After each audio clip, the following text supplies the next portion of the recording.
Alabama's players come down here, maybe concerned whether the focus was as good as it should be, as sharp as it should be. A players-only meeting that McCarron said was huge. Saban wondering about the preparation. Notre Dame loose. Be unafraid to make mistakes, said Brian Kelly. Be aggressive. Go take it. Don't wait for them to give it to you. But the problems began almost immediately. McCarron was sharp.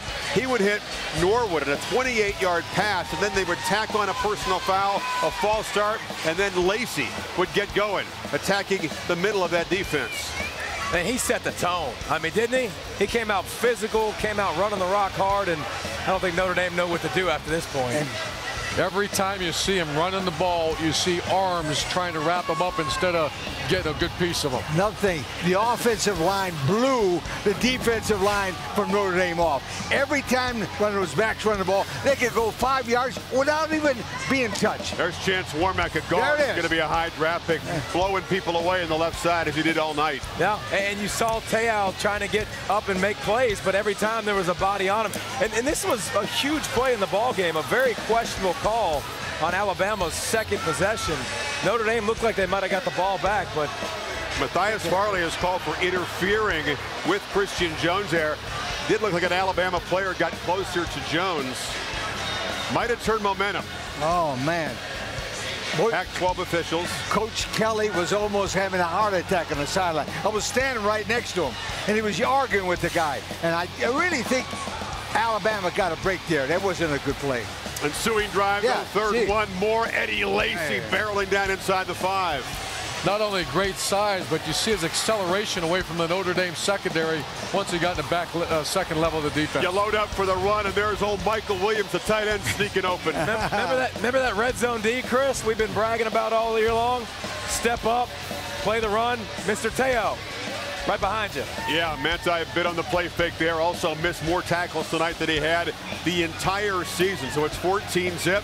Bama, again, can't put together a drive. McCarron just keeps winging it. And Amari Cooper, the Miami native, would have a big night. And that guy is an All-American, I guarantee you. He looks quick. He is quick. He's only a freshman. Oh, what a player. That was one of 4 post-corner or corner routes we saw in the first half. Look at the first quarter yardage, 202 to 23. And here is that first play of the second quarter. It's the other true freshman star, TJ Yeldon, barreling in 21-0. Most people felt the game was over at this point. Turn out the lights. It was over. I mean, it was over after the first quarter. But this is what you saw from Notre Dame the whole first half, Chris. Where's the running game? I mean, this is a team that was built on the run all season, and all we saw was drop back pass. DeMaris Daniels made that catch, and then T.J. Jones, but Blues swats it away. Good work by the corners, and they kept trying to go after. Steve Milner is one of the best cover corners in the country. Sure. Hey, a running play. Hey. They got 20 yards on that first down. But if you remember when Coach Kelly started the game, he talked about the team making the fewest mistakes would win. You said that the Golston scrambles had no effect tonight on their team speed. Right. Earlier in the year, I watched Golston play. That's a first down against a lot of the opposition they played. And remember one thing about this. Notre Dame did not play their game. And they were just... That's not Te'o's game, missing tackles. Third and short, a situation where Notre Dame usually thrives. Missed tackle for a loss, and this is what it turns into. Yep, final minute of the first half. If it wasn't over before, this put the seal on it. A touchdown to make it 28-0. Jones made the catch, got out of bounds, and then Lacey.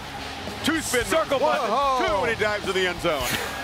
He's got a great future in the NFL. Great future. Great size, great this may be his last game for Alabama. And think about it, though. You're so worried about getting run over as a defensive player, and then you got a guy at 230 pounds.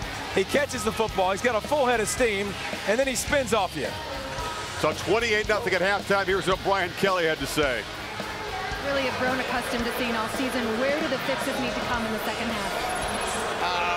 Maybe Alabama doesn't come back in the second half. It's all Alabama. I mean, we can't tackle them right now, and you know, who knows why? You know, they're big and physical. I guess I do know why. It's just that our guys have not tackled the way they have all year. We got to go in there and we got to get after it and play with some pride in the second half and try to get this thing closer so we can try to find a way to win. Well, they needed something out of the first drive in the third quarter, and Golson would connect on a few passes to get him in position here. DeVaris Daniels back after missing some time with an injury. He'll get the first down the sideline. So there were some positive moments for Golson. Absolutely. He actually, in the second half, completed some passes. But the one thing is, the defense, you could tell the way they were playing, they lost confidence in the offense because the offense wasn't moving the ball, and it just got out of hand. Here's a 9-yard gain for T.J. Jones, so they get into Alabama territory.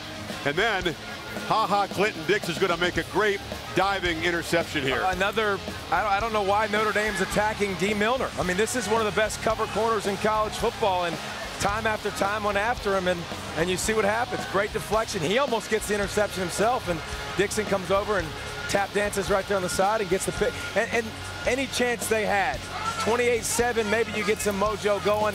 That closes the door for good right there. Notre Dame tried to beat Alabama with Golson. No way. No way.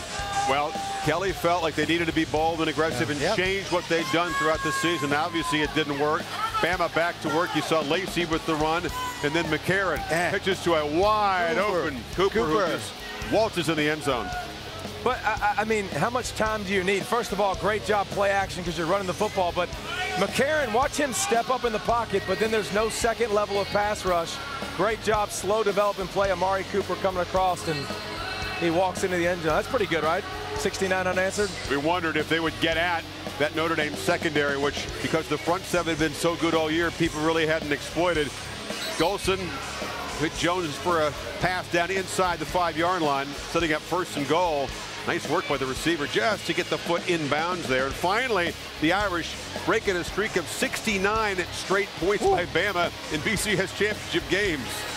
Now, from this point forward, Chris, time of possession was all Alabama. They just started handing the ball off, and everybody in the stadium knew if they had any doubt before, it's over. Look at the change of the line of scrimmage. Yeah, you're seeing the defensive line get knocked back. 5 yards every time. He was set. Boy, Lacey, right? Look so at it. Powerful, and shows his elusiveness as well. Moving the chains, chewing on the clock. Later in the drive, Cooper one more time on the sideline for a first down. Look at the throw, the accuracy on the run, Urban. Yeah, I didn't watch all his game film, but I watched a bunch. I think this is the best game I've seen McCarron play. I mean, I thought he was brilliant. There was no pressure on him all night. Turn on the championship game from last year, too. I mean, my goodness, in big moments, he's played pretty well. But then he was like, you know what? It's back to the 4th quarter. Let's give it to number 42. Is it fun tackling 42 when you're down 35-7? That's a business decision. When he gets to the 2nd level and you're a little safety, you're like, but watch the quick feet, too, by the big fella. Wait, what nickname did they say we had him? He has a nickname. They give him quick feet. Circle button. Happy feet. Happy feet. Amazing. Happy feet. Kill them. There's Cooper. Another touchdown. Boy, what a future this guy has. Just a true freshman. It's going to be McCarron to Cooper with Yeldon running next year for the Tide. And that's the mastery of what Nick Saban's done. He builds the big physical offensive line, but they're not here without young Yeldon making plays and young Cooper making plays. Here's a little drama late in the game. It's basically over. AJ wants to snap. Yelling at his senior center, and Barrett just says, get out of here, dude, kid. If you want to know if these guys are programmed by Saban, is that not the perfect picture, Chris?